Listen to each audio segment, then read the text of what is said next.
So you've just watched me catch about a 6-pound bass, light spinning gear, top water, first thing in the morning. Super exciting. But I'm going to tell you something. Wasn't even close to the most exciting thing that happened to me this week. I'll give you the full story in just a minute. Let's take a look at a few pictures, then we'll get right into the report.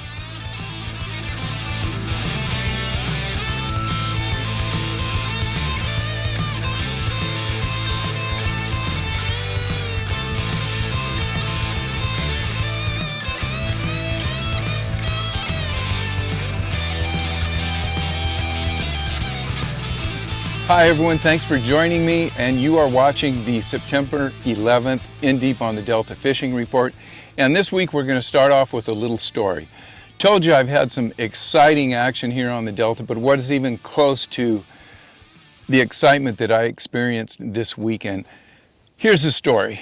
I got a chance to head up to Tahoe, and some friends of the family and my wife and I went up, and we had a beautiful condominium, I guess timeshare, whatever it was, right in North Star, Tahoe. It was beautiful. I kind of traded in my tules and beavers for pine trees and chipmunks. It was just a nice, relaxing weekend for the most part. Let me jump to the story. Beautiful condominium, 3-story place, gated community. Can't tell you how nice it was. Jump ahead to Saturday night about 3 a.m. My wife and I are sound asleep. We are on the downstairs of this 3-story complex, and I hear something. And generally that's not good, but you know, there's other people in the house, and I'm thinking kitchen was right above us and somebody was up getting a snack. No big deal. I roll over and try to get back to sleep, and then all of a sudden I hear something fall. And I'm thinking, oh geez, man, I hope one of our friends didn't get up for a late night snack and maybe slipped and fell. You know, that's what old people do. You fall, you break a hip, whatever, that happens. I hear that's a thing. So anyhow, you know, me being the nice guy I am, I'm thinking, I better check this out. So I get up and I open the basement door, and there's a stairwell coming down right in front of our bedroom door. I said basement door, but right in front of our bedroom door. So I yell up, hey, how's it going? Everybody okay up there? Have a problem? I didn't hear anything. I'm thinking, geez, what's going on? I yell up again. Hey, everything okay? And I hear something moving around. I'm thinking, you know what?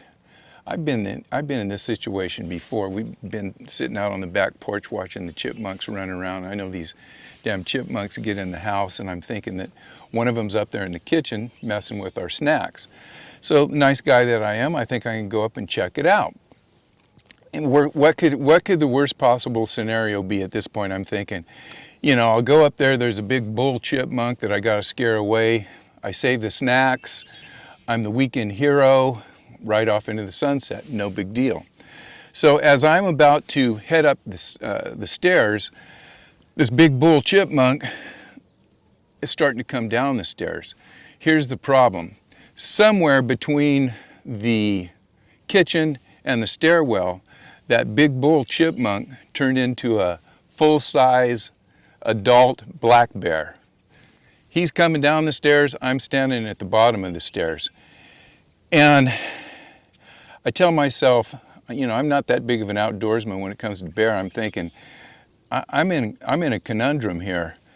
I don't speak black bear, and for that matter, I don't speak chipmunk either. But if I'm going to be honest with you, when I'm standing at the bottom of the stairs and the big black bear is coming down the stairs, me not speaking chipmunk was the farthest thing from my mind. So, long story short, I know not to run, so I just stand there. The bear comes down the stairs, walks right by me. We make some eye contact. I think I might even petted him on the head or something. He walks down the hall and out the back door, goes about his, you know, evening business, whatever else he's going to do. I just kind of shake my head, go back in the bedroom, get a new pair of shorts, clean up and everything, go back to bed and sleep. Go back to sleep. And I guess this could make me the dumbass of the week because number one, thinking we're in bear country and there's a chipmunk in the kitchen didn't really pan out. That was the first move wasn't too slick on. Second move was thinking that we're in a gated community and not knowing that they didn't allow bears. So evidently, I guess they allow bears in these gated communities. But anyhow, that was the most exciting part of my week, and hopefully, if I have anything more than that this weekend here on the Delta, it's going to be a great week. So let's get into the report, and we'll start off with a little river business, and we've got the Family Fun Day out at Holland Track Marina. I've got Marlon, special guest today. Let's talk to Marlon for a minute. Marlon will let you know what's going on this weekend out at Holland Track Marina. Take it away, Marlon. All right, I got my friend and cohort here, Mr. Marlon Carpenter. Most of you guys know Marlon from Crappie Closet Baits. And Marlon is also, we're going to call you the producer of the big event coming up out at Holland Track Marina this Saturday. Family Fun Day. Marlon, give us an idea on what's happening. I know we've got a child's fishing derby. We've got an adult crappie tournament. Mm-hmm. We've got food vendors. We've got a lot of stuff going on. Let them know what's going on out there this Saturday, September 13th. Okay, let's start from the beginning. So, launching at 7 o'clock a.m., we are having our second annual crappie tournament in September. We will be having, following that, starting around 9:30, 10 o'clock, we'll be asking people to come out and join us in some fun. We've got some food vendors. We've got Freddie B's Barbecue coming out. We've got 7 Seas Seafood coming out. We've got a host of regional bait makers that are going to be showcasing their local soft plastic and some hard plastics and glide baits. We're going to have some fun and games. I got a DJ playing some live music.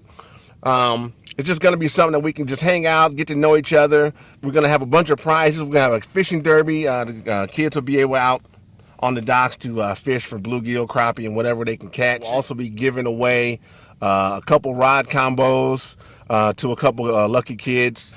Every kid that comes up is going to get a nice little bait pack. It's going to have some crappie jigs, a few jig heads, a bobber, and whatnot, just to go out and just start pan fishing a little bit.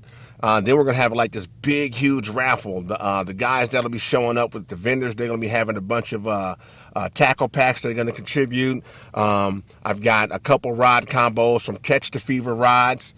Some of my baits will be for raffle. And food vendors will be raffling off a couple gift cards to their shops. All right, come on out, and I think the weigh-in's going to be at 3 o'clock. They can come out and witness these guys bringing in some Delta crappie, and it's going to be a fun day. I'm going to be out there. If you happen to see me hanging around, make sure you stop by and say hi. So Marlon, give them your number so they can get a hold of you if they have any questions. Okay. Or if they want to, you still open to having a few, if somebody's a vendor that wants to come out? Yeah, if you want to come out last minute, no problem. Just show up. Give me a call, 510-691-0586. Instagram and Facebook, it's Crappie Closet Lures. Send me a message, just requesting if you can come out, set up a table.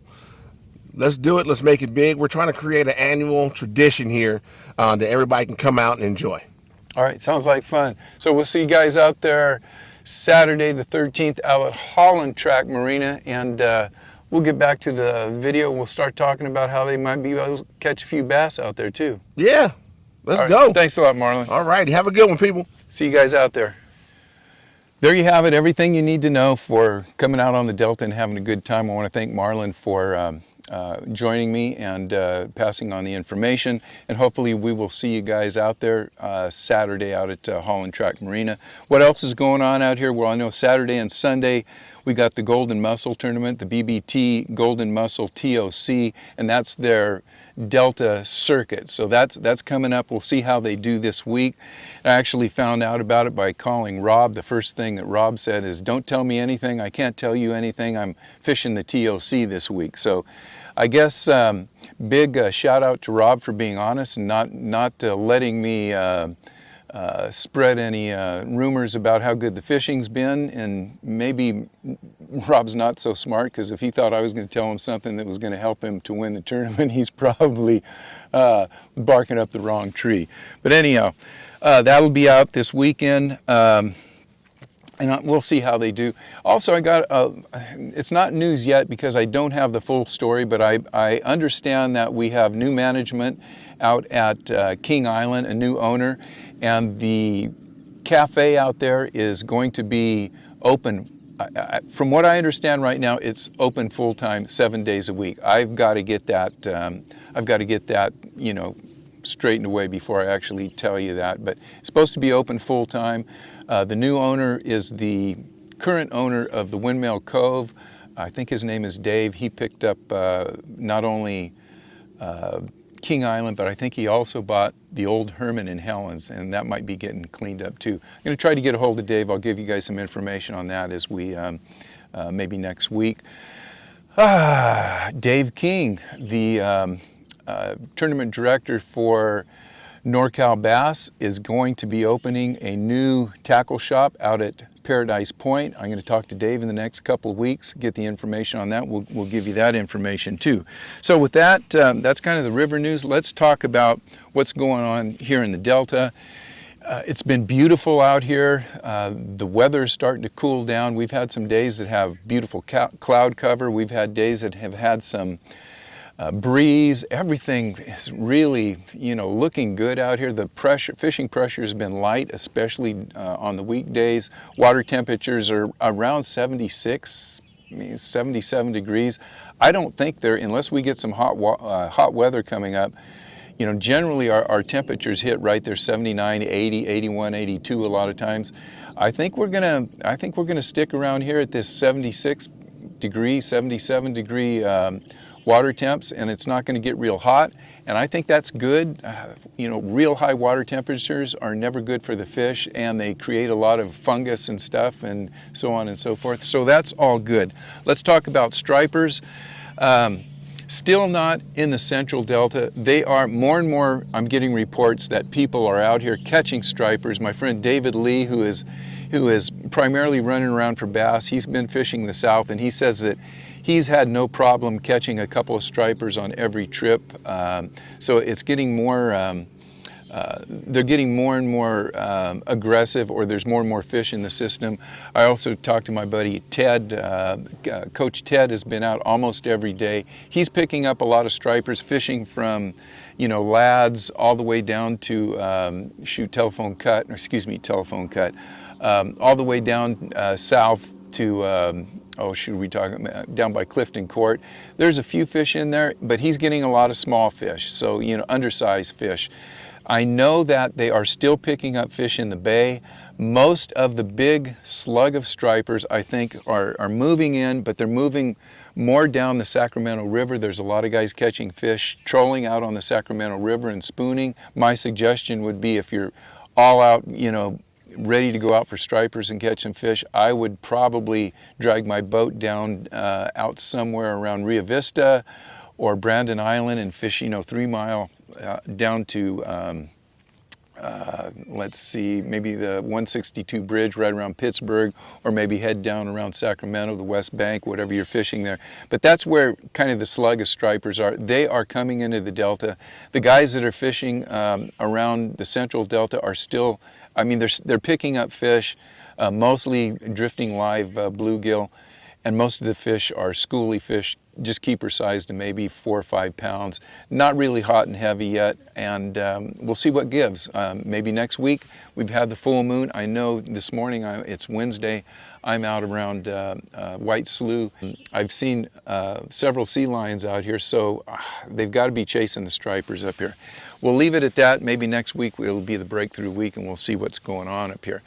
What's going on with the largemouth bass? Well, all in all, I'm going to have to rate it good in the morning, good in the evening, and I'll say fair to, if you really know what's going on, to good during midday. The morning bite for me has been very brief, anywhere from 15 minutes to maybe 45 minutes. Just as I say that, we got this little breeze coming up. I have, the days that I've been out, there's been no breeze. So once the sun comes up, we've got no breeze. The tides have not been great. The topwater for me has died. I know Coach Ted has been out. He has had bite windows up to an hour and 15 minutes. He's got some big fish. He's throwing faster moving baits than I am. Maybe I should have been throwing some whopper ploppers and some big walking baits, faster moving baits. I've been throwing poppers. I've been throwing this, my number one bait has been that Nori's tough bug that I talked about a few weeks ago. And I know that those aren't available, but that has been, for me, out fishing both the bubble walkers and the Ricos. And the bubble walkers and Ricos are catching fish, but Ted has been throwing smaller whopper ploppers in the 90s. Those are the small ones, and that's what's really been killing it for Ted. And he has had longer periods of bite windows, so I should have took Ted's advice and threw on a whopper plopper. But if you go out to throw out a whopper plopper, try the smaller size. Don't throw the big. I think it's the 130. That's the one that everybody throws. It's about a 5-inch bait. Try that small one. That's what Ted's been doing well on, and he says he's gotten some big fish on that. Now, once the sun comes up, the subsurface bite starts. For me, I'm still throwing creature baits. I'm throwing that, the Bronco bug, and just kind of pitching and flipping, catching fish, catching a lot of small fish with a few decent fish in that 2.5 to 4 pound size in there. The other day that I was out, right after the topwater bite died off, I pretty much immediately went to subsurface. One of the other things I'm doing, I'm checking out this new sinking braided line. I'm going to have a report on that in the next couple weeks. And there's a lot that I like about that sinking braided line. That's one of the reasons why as soon as the topwater bite shut off, I'm going, working with this sinking braided line. And I really like it, but that's coming up. Anyhow, what I found out was as that topwater bite died off, as soon as I started throwing the creature baits, the fish were still active. They were hitting it as that bait was dropping to the bottom. Not a lot of big fish. I'm still wading through a lot of fish and picking up a 2.5 pounder every now and then. That bite lasted about 15-20 minutes, and then all of a sudden I couldn't get a fish that was picking the bait up as it dropped to the bottom. And I don't know what it was. I'll call it the 5-second rule. I decided I would slow down. I'd pitch in, let the bait get to the bottom, and for me, I'll count to 5, and that's about as long as I could let it sit there before I twitch it a couple times and then make my next cast. Throw it out. Takes about 2 seconds to get to the bottom. I would count 1, 2, 3, 4, and about the time I was counting in my head to 5, I'd get a bite. And in the next hour or so, I probably had 20 bites, probably caught 10 or 12 fish. A lot of them were small fish. I did get a fish that's about 3 pounds, but almost every single one of those fish, after it hit the bottom, when I counted to 5, it was right when I got to 5 when that fish would pick it up. For some reason, they'd follow it down, I guess, wait till it hit the bottom, look at it for 5 seconds, and if they were going to bite it, that's when they bit it. So try that 5-second rule if you guys go out. What you need to do is get out early or stay out late. Fish topwaters. Make sure you have a popping bug on. Make sure you have a whopper plopper on. Rotate between those two baits and see what the fish are looking for on that particular day. So my suggestion is if you're out early, you get that topwater bite. As soon as it drops off, go to your subsurface baits. I know Coach Ted has been started to catch fish on jerk baits and crank baits. I also have a good report from my partner Mark Johansson. Mark was out. He's not a local guy, doesn't fish the Delta a whole lot, but he got about 16 pounds, and his success was mostly on crank baits and jerk bait type stuff.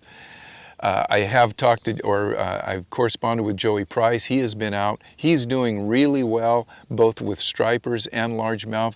I didn't get a chance to talk to him. Next week I'll get a full report from Joey, but I think Joey's fishing out probably west, out that way, especially when he's catching the stripers.